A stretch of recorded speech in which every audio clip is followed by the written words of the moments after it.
أعوذ بالله من الشيطان الرجيم. بفضل الله بسم الله الرحمن الرحيم. الحمد لله رب العالمين. صلى الله على سيدنا محمد وآله الطيبين الطاهرين. اللهم صل على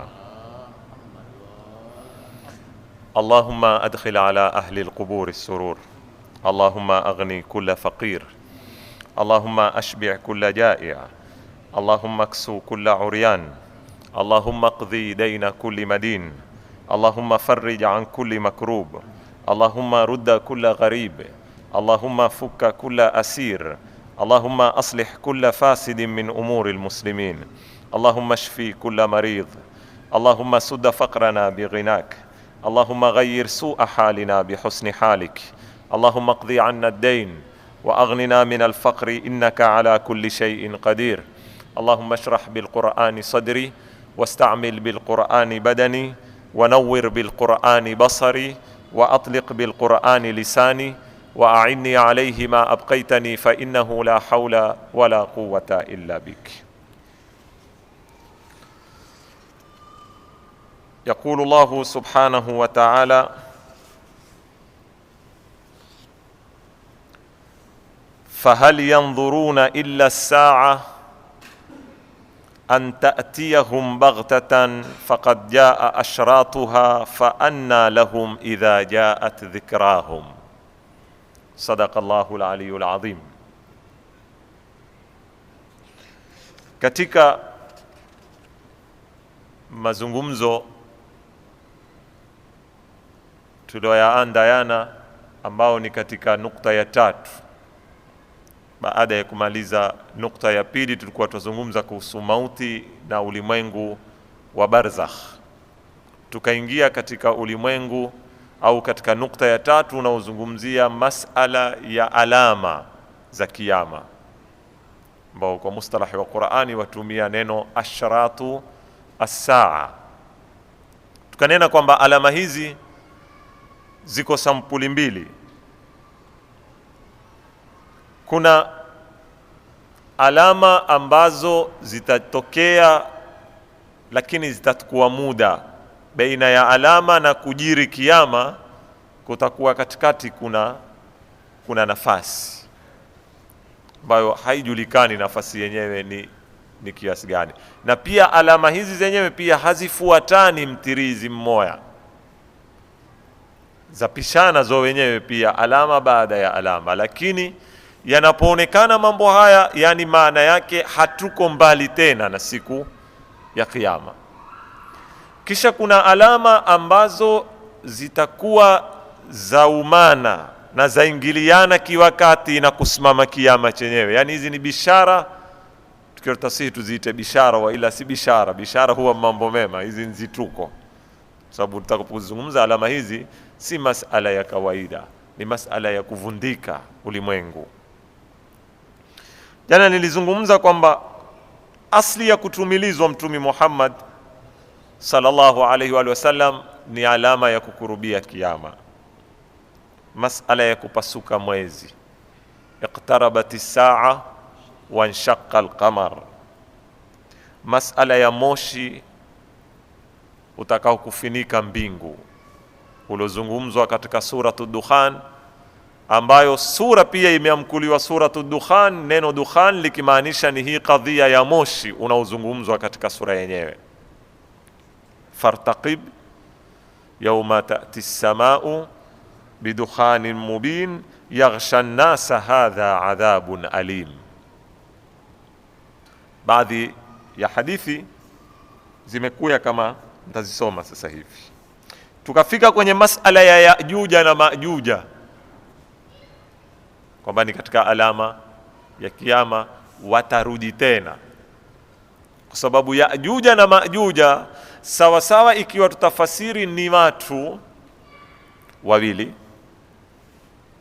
au tutafasiri ni umma, ni mataifa mawili yalikuweko zama fulani katika historia ambao ni za nyuma sana. Na Mwenyezi Mungu Subhanahu wa Ta'ala katika kumueleza Al-Khidr ambao kuna mjadala mrefu kuhusu Khidri ni mtumi au si mtumi, ni mtu mwema tu. Haya ni masala marefu.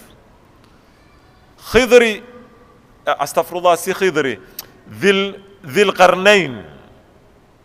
Katika masala ya kumweleza Dhil Qarnain, Nabii Allah Khidri pia ameelezwa katika suratul Kahfi, lakini kiswa chake ni Nabii Allah Musa. Wayasalunaka an Dhil Qarnain, pia ubana kuna mjadala Dhil Qarnain ni nani. Almuhim, huyu Mwenyezi Mungu alimpa uwezo ambao mpaka sasa hauko wazi, lakini kwa mujibu wa aya za Qur'ani Mwenyezi Mungu Subhanahu wa Ta'ala asema alimwekea sababu mikononi mwake, fa atba'a sababa. Sababu hizi ni zipi? Ni kama Nabii Allah Suleimani alikuwa akiutuma upepo, manake safari alizokuwa akisafiri Dhulqarnain ilikuwa si safari za kawaida. Hususa tukirudi nyuma katika ule ulimwengu wa zamani, hakuna ndege, hakuna gari ni zipando, lakini alikisafiri akitoka mashariki mwa ardhi akenda mpaka magharibi wa ardhi. Tukisoma zile aya asema fa atba'a sababa hatta idha balagha matli'a shams. Matli'a shams ni matokeo ya jua, yani ni mashariki. Aya nyingine asema fa atba'a sababa mpaka aliposikilia maghriba shams. Akenda kule akawapata watu wengine hawajui hata kuvaa nguo, inavyotuambia. Wengine bado wako nyuma sana kimaendeleo. Katika kuwauliza, na alikuwa ana nguvu huyu bwana kiasi kikubwa, kwa sababu Yajuja na Majuja alowafunga ni yeye. Suratul Kahfi atuambia wale walimshtakia, walimwambia bwana, sisi tatizo letu ni wasaidie nini? Wakamwambia sisi tatizo letu ni hawa Yajuja wa Majuja mufsiduna fil ardh fahal naj'al laka kharjan, tukupe kodi ama tukupe kitu kidogo kwa lugha za kwetu, tuangalie kitu tukupe ambacho wewe utaweza kututia katika himaya yako, utulinde na watu hawa, hutuumiza hawa.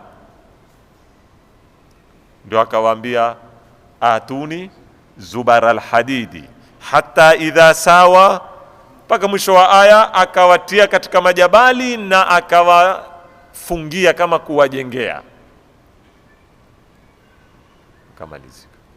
Lakini mwisho wa aya katika suratul Kahfi atuambia mpaka siku utakapokuya wa'du rabbi, siku utakapokuya wa'di wa Mola wangu, siku ile idha zulzilatil ardhu zilzalaha, siku ile ambao kwamba wa humilatil ardhu wal jibalu fadukkata dakkatan wahida, ndio siku hiyo akatuambia ja'alahu dakka katika suratul Kahf. Ndio hiyo dukkatil ardhu dakka, yale majabali yatalipuka, watatoka. Sasa watakapo kutoka hawa, ndipo katika alama za siku ya Kiyama. Na ni watu hawa wazi wa namna walivyo, wako sampuli gani na nini, lakini wana tabia hini kwa nasi ya Qur'ani, mafisadi katika ardhi. Si ufisadi wa kuja pasenti peke yake, si ufisadi wa kisiasa, ni wafisadi mpaka wa kuvunda huvunda. Taban, tunasema leo ukiangalia ufisadi unaoendelea ulimwenguni unaoongozwa na Amerika, umetoka kwenye ufisadi wa kipesa. Leo ndani ya uongozi katika idara ya Amerika kuna watu wastahiki kuitwa ni wanywaji damu, wapenda kuiona damu kitawanyika, pamoja na kwamba wao huifanya ni zimbembe sana kuzungumza Uislamu dini ya ugaidi. Uislamu umetangazwa kama yuzi mmoja katika mawaziri wa Kenya katika kumjibu Obama, jawabu yake ilikuwa mzuri sana kuhusu masala ya Bashir. Sikuandia katiba isainiwe, fujo kubwa lilioko Kenya ni kwa nini Kenya imempokea Bashir. Sababu Bashiri amehukumiwa na mahakama kuna mudhakaratu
kuna waranti ya kumshika. Obama amesimama hututolea muhadhara wa haki za binadamu. Na kwa nini ambao Amerika ndio nchi ya kwanza ilokataa kusaini mkataba wa hiyo koti ilotoa waranti ya kumshika Bashir?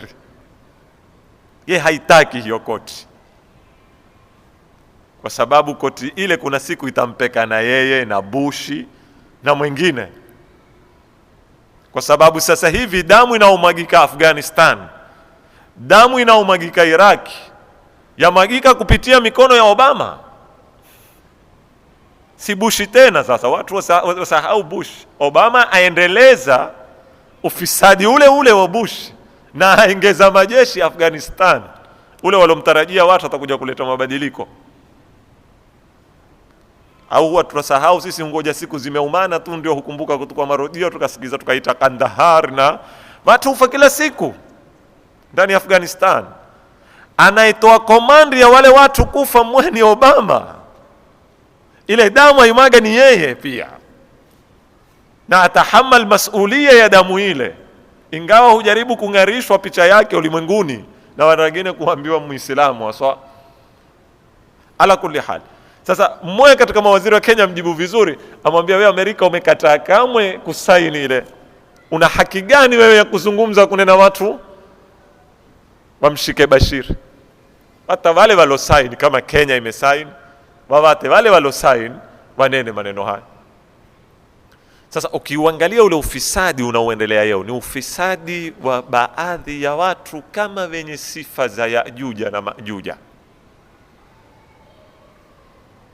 ni mufsiduna fil ardh.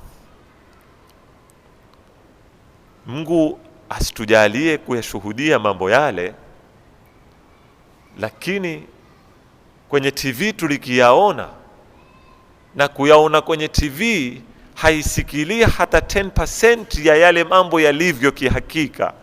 Watu waiangalie yale mabomu yalokuwa yakiteremka Iraki, eti hupijwa Sadamu na eti huzengewa silaha za sumu, na baadaye wakatangaza wazi wazi katika ulimwengu huu wa astaghfirullah, wazi wazi wakatangaza kwamba CIA ilidanganya. Na si chochote yani, umedanganya yani. Wajua kudanganya, umeua laki ya watu, umedanganya. Mwisho katika nini asema Bush alidanganywa na CIA alipoambiwa kwamba kuna silaha za sumu Iraki, na kumbe hakuna kamwe. Ilikuwa ni urongo uliundwa na dola ya Amerika. Urongo leo umekuwa ni jambo la kawaida, kuua malaki ya watu yakaisha. Ndio angalia Afghanistan mpaka sasa, asilimia kubwa masala yalotokea wapi katika Septemba 11 si Bin Laden wala si tanzimul Qaida, ni mambo hukanyagiwa tu, hayafunguliwi wazi, lakini asilimia kubwa mambo yale yamefanywa na wenyewe. Na kuna karina kadha wa kadha watu wazizungumza. Kwa nini Mayahudi 1000 kadhaa siku ile hawakwenda kazini, walikuwa wakifanya kazi katika nyumba ile? Kwa nini? Kisha iangalieni zile nyumba jamaa, si nyumba za kujengwa kwa mabloki ya kupanga. Ndege ilipija wapi na ilimumunyuka vipi ile nyumba? Walikuwa mwaifuatilia ile nyumba namna lorefu, ndege imepija juu, kisha liangalia ile nyumba namna lilivyoshuka na namna ilivyokuwa likiyayuka unga. Ni ile ndege iliyopija kule juu ndio ilivunda mpaka ukutini, ama kulikuwa kuna kitu kingine kiliengezewa kujifanya mambo yawe makubwa zaidi ukutini? Ni maswali huulizwa na wataalamu ulimwenguni.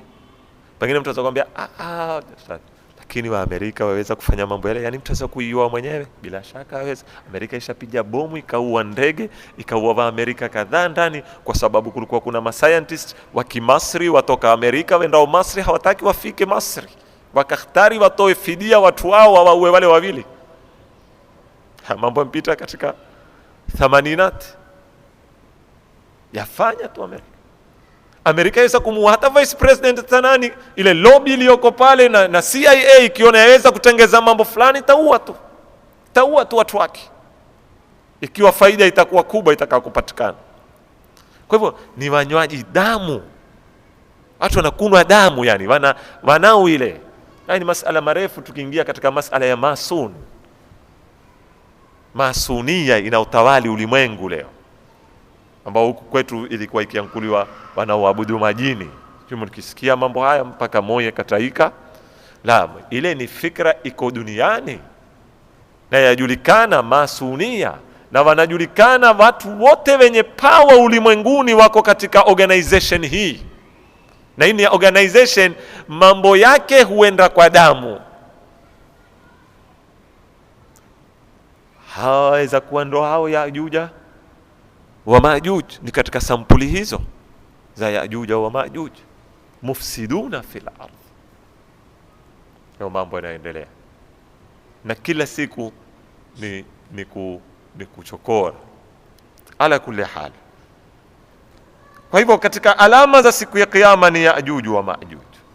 Nyingine nilizungumza yana ni nuzulu Isa ibn Maryama alayhi salam. Na nieleza jana, imani yetu ni kwamba Nabii Allah Isa hakufa, na ule waliyemsulubu siye Nabii Allah Isa, na atarudi Nabii Allah Isa,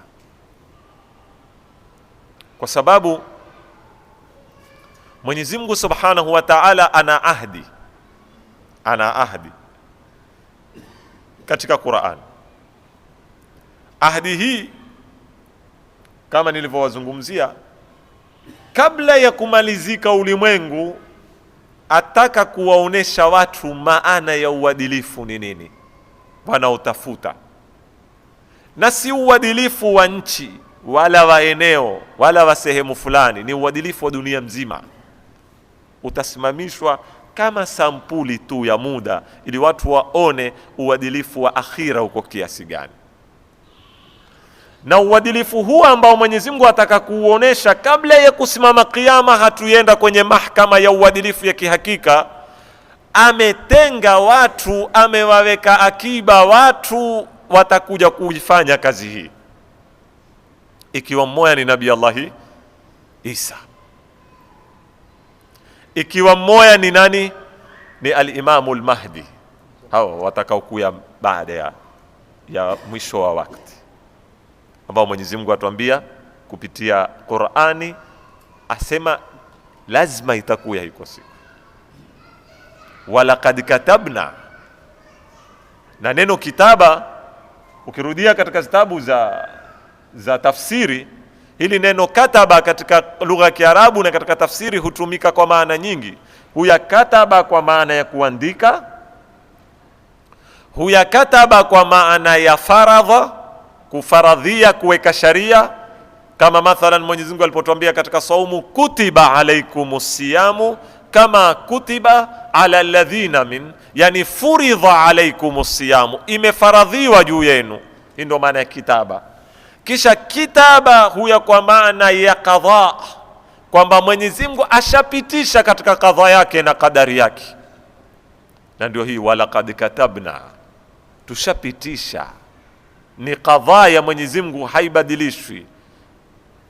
Walaqad katabna fi zaburi min ba'di dhikri, tumeandika katika kitabu, tumepitisha katika kitabu cha Zaburi na kabla ya nini, ya Qur'ani, annal ardha yarithuha ibadi ya salihun, kwamba hii ardhi siku moja itakuja kutawaliwa. Ardha si nchi. Lakini wengine wakwambia lakini yashakuwa haya yatokea. Hakujasimamishwa bendera ulimwengu mzima ya la ilaha illa Allah Muhammadur Rasulullah.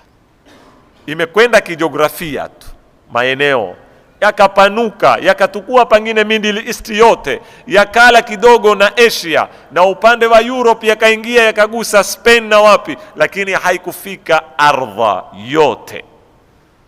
Zimanena annal ardha, ardhi yote siku moja, yarithuha ibadi ya salihun, watairithi waja wangu wema. Katika aya nyingine Mwenyezi Mungu asema wanuridu, ni ahadi pia, irada. Mwenyezi Mungu akitaka kuna cha kutokuwa. Innama amruhu idha arada shay'an, anena wanuridu an namunna ala alladhina istud'ifu fil ardh wa naj'alahum a'imma wa naj'alahumul warithin. Tunataka kuwaneemesha, kuwatendea wema, kuwapa minna wale wanaonyanyaswa, wale wanyonge, almustadhafun katika ardhi hii. Kuna siku tutawajalia wao ndio viongozi na wao ndio watairithi ardhi hii. Na aya nyingi ambazo siwezi kuzisoma, kama Mwenyezi Mungu asema ni waada yake, la yastakhlifannahum fil ardhi, atawafanya makhalifa katika ardhi, atawabadilishia khaufu, awape amani, na mpaka mwisho aya kama hizi. Sasa Nabii Allah Isa alayhi wa ala nabiyina wa alihi salatu wassalam ni mmoja ambaye Mwenyezi Mungu amemweka kwa kazi hii.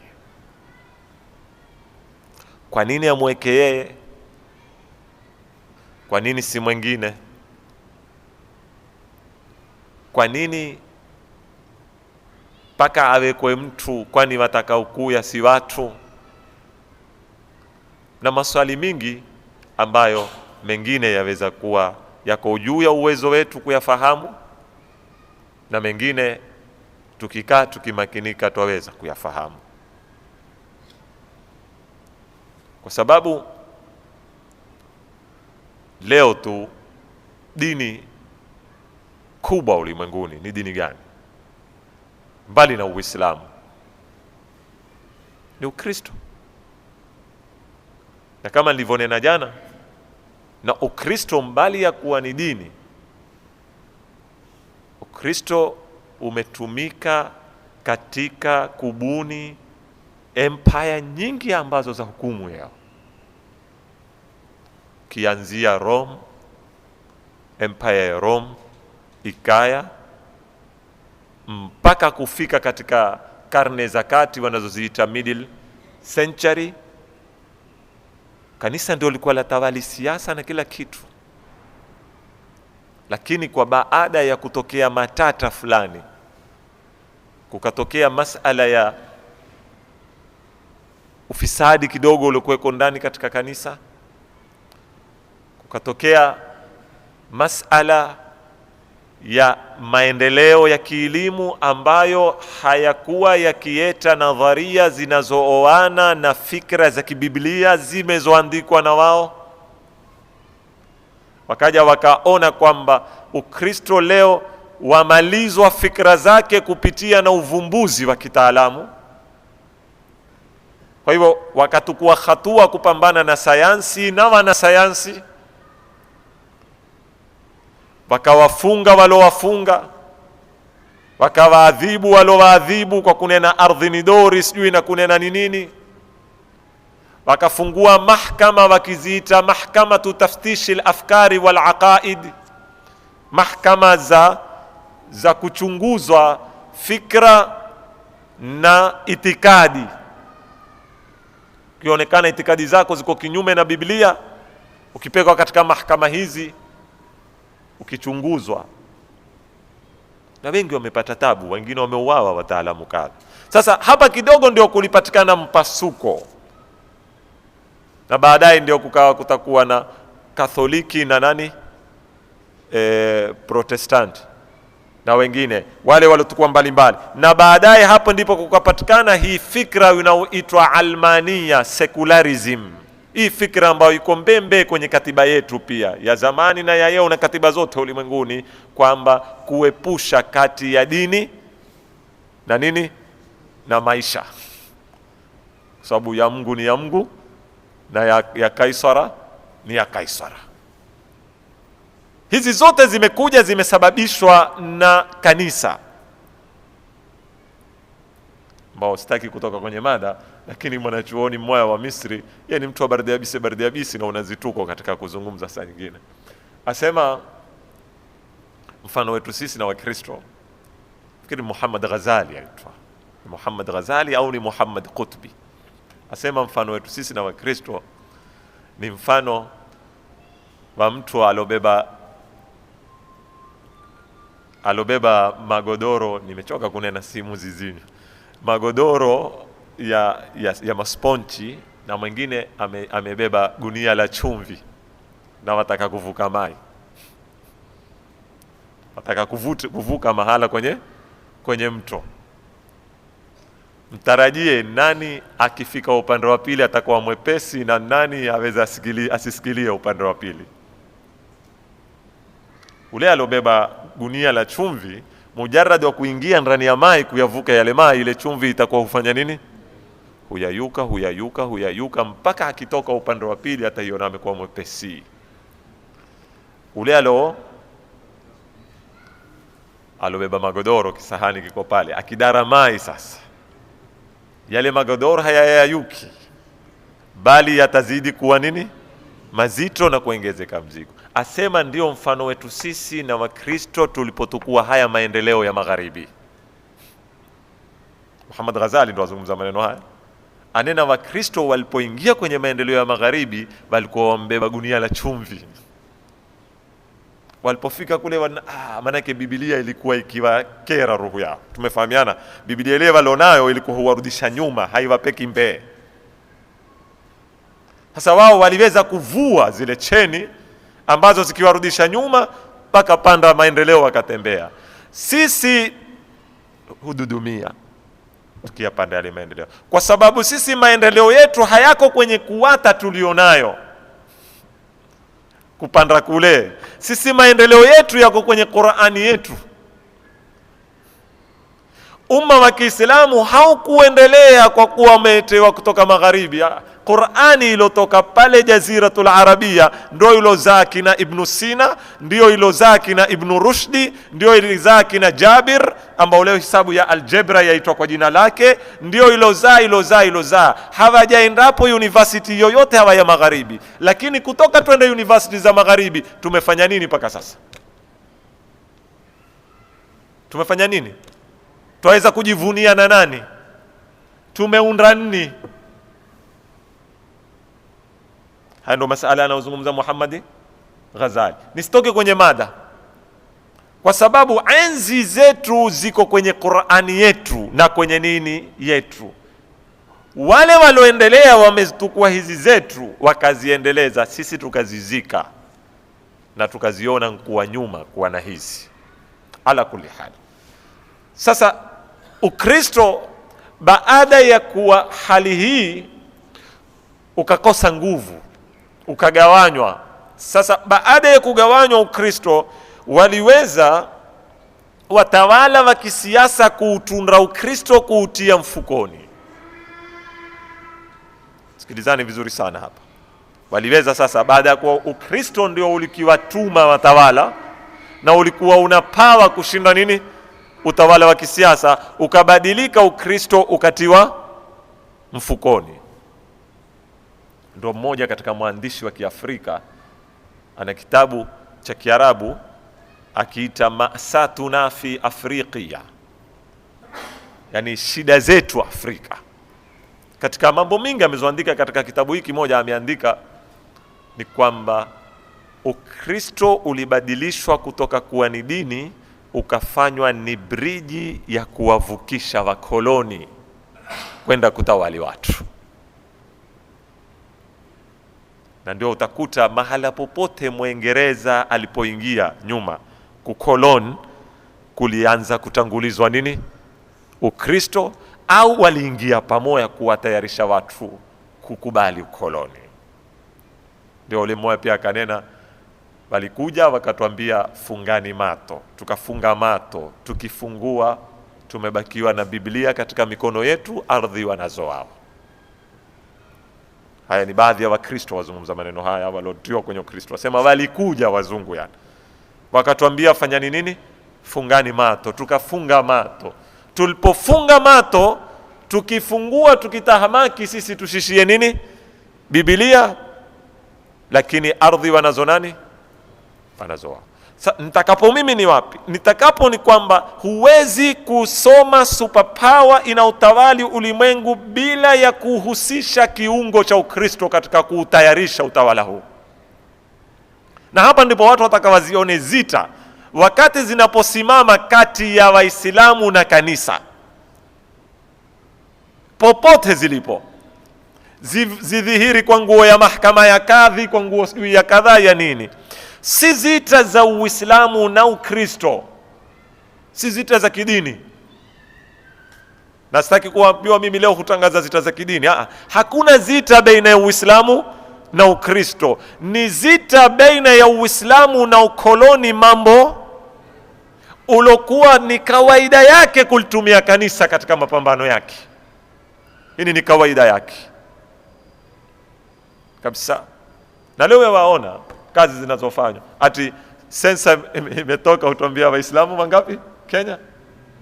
Sijui kwa nini wamenena milioni 4, wangaliandika milioni 1 haswa. Au wangaliandika hakuna tena kabisa Waislamu Kenya.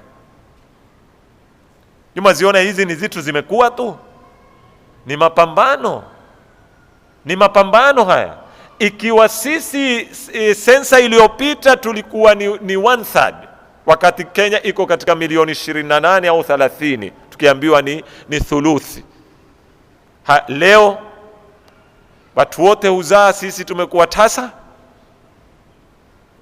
Watu wote huongezeka, sisi tumepungua.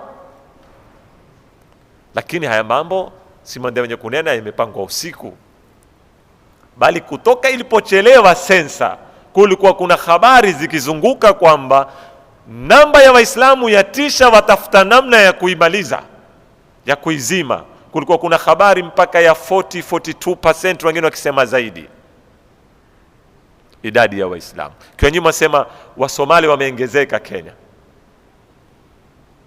Sasa hawa Somali wamezoongezeka Kenya, wametupunguza sisi Waislamu? Manake kuna ule mfano wa Kiarabu usema ni kitu gani kitandawili ile, kitu gani kikiongezeka ndio hupungua na kikipungua ndio huongezeka. Sasa hizi zote jamanini nataka tuzisome katika siyaki hii. Sasa tukisoma katika siyaki hii twakuta, naja kwenye Nabii Isa mimi, twakuta kiongozi yoyote anayekuja kutaka kusimamisha uadilifu, awe ni Imam Mahdi, awe ni mwingine anayekuja kutaka kusimamisha uadilifu katika ardhi, ngome kubwa inayosimama mbele yake ni ukoloni. Na ukoloni ndani ya matumbo yake na vazi lake umechukua Ukristo, umeufanya nini? Kinga. Sasa Nabii Allah Isa aja kuivua hii nguo, aja kuwapokonya hii leseni walionayo na hii rasiti wanaoitumia, kwamba jinsi mwasema hivi, mimi niko huku, mimi niko kwa Imam Mahdi, mimi uswali nyuma yake, kama Sahih Bukhari inavyotuambia. Sasa ikiwa nyinyi mwataka kweli masala ya ukweli na haki, mwataka mufuete kweli Yesu huyu hapa. Ama ikiwa ni masala ya ukoloni na ubepari, hayo ni masala mengine. Kwa hivyo angaliani, na hivi ndivyo wanavyoweza kupoteza watu. Alama nyingine ya siku ya Kiyama niliwaambia jana ni mnyama, ambayo iko katika Suratun Namli aya 82. Mwenyezi Mungu atuambia, wa idha waqa'a alqawlu alayhim akhrajna lahum dabbatan min al-ardi tukallimuhum. siku litakapokuwa neno limekuwa kweli. Yani waqa alqaulu ni maana zimeadia kweli, kiyama tena kimehusimama. Mwenyezi Mungu asema akhrajna lahum dabba, tutawatolea mnyama, minal ardhi, atatoka katika ardhi, tukallimuhum, mnyama huyu atakuwa huzungumza na wao. Qur'ani haikutuambia atakuwa ni sampuli ya ng'ombe wala punda wala nani, imetuambia nani? Dabba. Na neno dabba kama lile wama min dabbatin fil ardi illa ala Allahi rizquha, neno dabba limetokamana na neno asili yake Kiarabu ni dabba. Dabba ni kutambaa, chochote kinachotambaa katika ardhi. Ule yongoo kijana akiwa hutambaa, tungu, mimi na wewe pia tutembea yule ardhi tutambaa, huambiwa dabba Kiarabu. Kwa hivyo ni kitu kinachotambaa katika ardhi. Lakini kitu hiki kitatokana na ardhi, kitatoka kutoka kwenye ardhi na kitazungumza na sisi. Kitakuwa vipi? Kitazungumza na sisi lugha gani? Na kitatuambia nini? Bila shaka hakitakuwa charopokwa tu, yani hakiwi kitakuwa hunena tu, kama ambacho kwamba kitakuwa kina message. Chombo hiki chatupatia na habari muhimu, chatuelezea ni habari gani. Ni uwanda mrefu kama nilivyowaambia yana, na Qur'ani imefumba, haikufumbua zaidi ya hapa. Ndio utakuta paka baadhi ya wanazuoni wanakwenda kunena ni hizi zitu leo zinazotengezwa zimekuwa sampuli mambo hizi katika alama za kiyama. Leo kimekuwa chuma hunena, sawa mpaka hapa. Leo kimekuwa chuma hutembea, kimekuwa kama daba nacho chuma hutembea. Hiyo gari leo limekupita kwa huku, leo kupita kwa huku, chuma hunena. Leo redio inavyonena, tepu hiyo mobile ile itukua mkononi mwako. Yana nikawaambia bali zaidi ya hapo, robot. Leo kuna watumishi leo ndani ya majumba wa advertise yatengezwa, toka wewe utamprogram, utamwata nyumbani, utaanza kwa kazini, atakuoshea zombo, atakupigia deki, atakufanya nini kulingana na ulivyomprogram. Kama miezi miwili iliyopita, siku moja nilizungumzia hapa katika hotuba ya Juma ya masala ya Sweden, wametengeza na mwanamke. Sasa wenyewe humu advertise tena kwambia hana shida huyo, hata kisaluni, hata kimshono, hata kitambara cha Idi, hata kishuga, yani hushajisha ule ufisadi, yani huo usambaza mwanamke kamili, yani mwanamke kamili na program yake,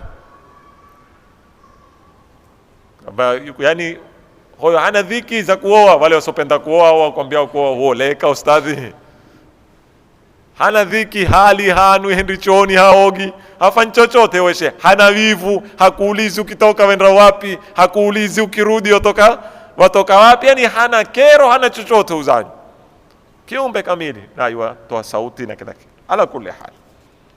Sasa je, huyu daba na wamenena wako na kwenye kumwandra mwanamume, sasa sio toka lini? Huyu daba anaizungumzwa hapa katika suratul Naml ni mnyama kwa maana ya mnyama, yani tushikamane na lafdhi ya aya, tusitawili kama vile Mungu alivomtoa ngamia kwa kaumu Salih. Sawa, akawaambia naqata Allahi wa suqiyaha, sio mpaka hapa.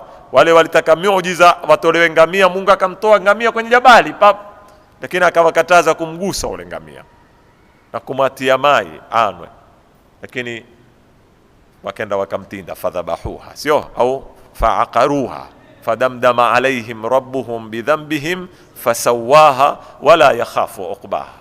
Mungu akawapiga kibati, ardhi akaiweka sawa sawa, yani kulipiga zilizali, kulipiga nini, lakini ulikuwa flat ardhi, watu wote wakawekwa chini.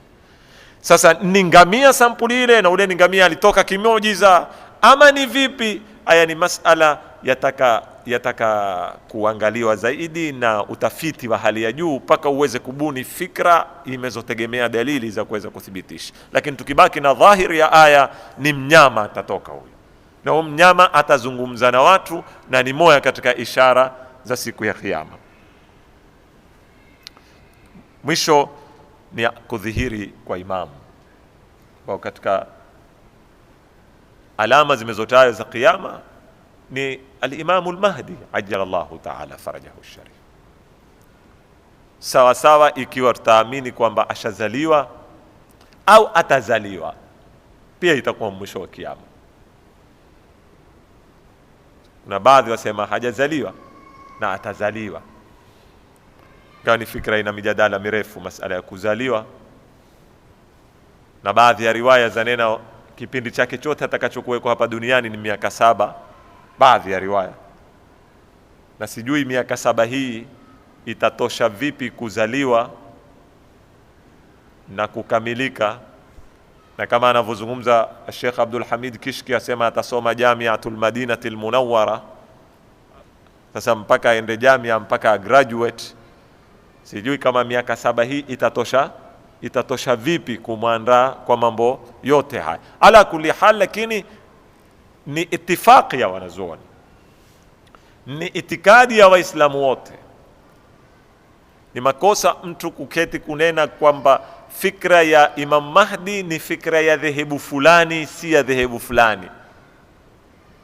Min al-asaf tamadhhabati, kadhia imepoa nguo ya madhhab, pamoja na kwamba si ya madhhabi ya Kiislamu. Na mambo mingi nimewahi kuzungumza siku moja, huja yakapoa nguo za kimadhahabi na si ya kimadhahabi ya Kiislamu, si ya mshia, si ya msunni, si ya muwahabi, si ya nani, si ya nani, ya Waislamu wote. Mwani hii, naam, kuna ikhtilafu. Tunene swala ya Kiislamu, hakuna swala ya kimadhahabi. Watu Waislamu wote hufanya nini? Naam, tukhtalifiana katika baadhi ya tafasili za swala, ni kufunga mikono, ni kufungua mikono, na kama ni kufunga ni tini ya kitovu, ni yula kitovu, ni karibu ya kifua. Hizi ni tafasil, lakini kukhtalifiana katika tafasil haitupi sisi uwezo wa kulikataa la kimsingi tunalolikubali sote. Sawa mpaka hapo. Kwa hivyo fikra ya kwamba atakuja kiongozi ambaye ajulikana kwa jina la Al-Mahdi mwisho wa ulimwengu na atasimamisha uadilifu ni fikra ya Kiislamu. Naam, kuna ikhtilafu katika tafasili zake. Amezaliwa, atazaliwa, ni vipi? Haya yako ikhtilafu. Lakini asli ya fikra haina ikhtilafu. Bali hata katika baadhi ya wanazuoni wa Kisunni waamini ashazaliwa. Kuna baadhi wametunga zitabu khaswa, kama mmoja katika wanazuoni wa Ash-Shafi'i ana kitabu asema Al-Bayanu fi tabyini akhbari imami zaman. Kitabu Al-Bayan ndani amethibitisha kwamba ashazaliwa na mfano wa mambo kama haya. Sasa mwisho napenda tumalize kwa hizi hadithi za tuambia nini kuhusu masala ya kiyama katika hizi dakika 2-3. Tusikize hadithi imepokewa bwana Mtume sallallahu alayhi wa sallam. Hadithi 2 tu hizi nitaka kuwasomea au 3. Awwalul ayati, asema alama ayati hapa kwa maana zile ashratu saa. Awwalul ayati, alama ya kwanza ya kiyama, khurujud dajjal, ni kutoka huyo dajjali ambao tumemshiria yana, sijui ana itomoya ana nini, na kuna mjadala ni system ama ni mtu. Wa nuzulu Isa ibn Maryam, na kuteremka Nabii Allah Isa. Wa narun, hapa ndipo nataka mujisaidie kuifasiri ile aya ya Dukhan, yawma ta'ti as-sama'u bidukhanin mubin, ambao utafinika watu. Umetuambia Mtume asema kuna moto utawaka, na moto huu utatoka sehemu za Adan, sehemu za Yaman, na utakuwa ni moto wa ajabu. Mwenyezi Mungu atulinde na wao. Ni moto utakuwa watembea katika ardhi. Ndio yale nikawaambia jana nilipozungumza Moshi, nikawaambia volkano ilivyokasirika juzi kule, tukaona sehemu za Iceland, na Juzi tumeona moto uliowaka Russia na ukakosesha watu maelfu ya watu nini makao na majumba. Sasa kuna moto utatoka sehemu za Adan na utakuwa watembea huu moto, na anavyosawirisha Mtume SAW, watu watakuwa hugura wakigura kwenye maeneo ya ardhi na moto watembea na wao. Asema min qa'ri Adan tasuqu nasa ila almahshar, utakuwa kama kusuta ng'ombe na kulisha ngamia na nani na punda. Tabitu ma'ahum idha batu, ulala na wao wakilala. Wataqilu ma'ahum idha qalu, na huteremsha na wao wakiteremka. Watusbihu ma'ahum idha asbahu, na huamka na wao wakiamka. Watumsi ma'ahum idha amsau, na hulala na wao wakilala. Yani uko na wao uwaendeme. Qultu, Hudhaifa anena katika masahaba wa Mtume, ya Nabii Allah, Mtume Mwenyezi Mungu, madukhan, na moshi ni nini ule uliozungumzwa kwenye suratu ad-Dukhan? Mtume akamsomea hii aya, akamwambia fartaqib yawma ta'ti as-samaa'u bidukhanin mubin. Ambia hiyo ndio hunu moto, nikwambia mimi, yamla'u ma baina al-mashriqi wal-maghrib, utayamoshi huu na moto huu baina ya maghribi na mashriqi ya ardhi mzima. Yamkuthu 40 yawman wa layla, utabakia siku 40 na masiku yake. Utabakia kwa siku ngapi? 40. Ama almu'min, ama mu'mini wa Mwenyezi Mungu Subhanahu wa Ta'ala, utadhuru watu wote. Lakini asema fayusibuhu min shibhi zukam, atakumbwa kama na mfano wa mafua, kama mafua. Wa amma alkafiru, ama kafiri, fayakunu bimanzilati sakran, atakuwa ni kama mlevi. Yakhruju dukhan, moshi ulivyoyaa duniani utakuwa wamtoka katika mdomo wake na katika pua zake, wa ainaihi, mpaka kwa matoni, wa udhunaihi, na masikio, wa duburihi, yani tundu zote za mwili zitakuwa zafuka huu moshi.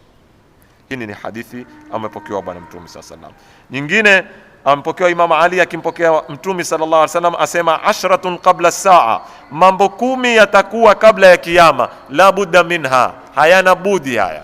Kwanza as-Sufyani, huyu pia ni mwingine naye, kuna Dajjali, kuna na Yajuja na Majuja, kuna na nani na Sufyani katika grupu mbovu. Wad-Dajjal, wad-Dukhan, moshi, wadaba, ule mnyama, wa khurujul qaim, yani Imam Mahdi, wa tulu'u shamsi min maghribiha, na jua likutoka magharibi likaja mashariki. Wa nuzulu Isa, na kuteremka Nabii Allah Isa. Wa khasfun bil mashriq, wa khasfun bi jazirati al arab, na kutapatikana giza, khusufu shams ama khusuful qamar, pande zote. Kisha nena wanarun, na moto, takhruju min qa'ri Adan, utatoka sehemu za ukweto wa Adan, tasuqu nasa, utakuwa waendeme watu ila almahshar, wawapeka kwenye kiyama. Mwisho, min ashrati saa, katika alama za siku ya kiyama, an yurfa alilm, ni elimu itapotea.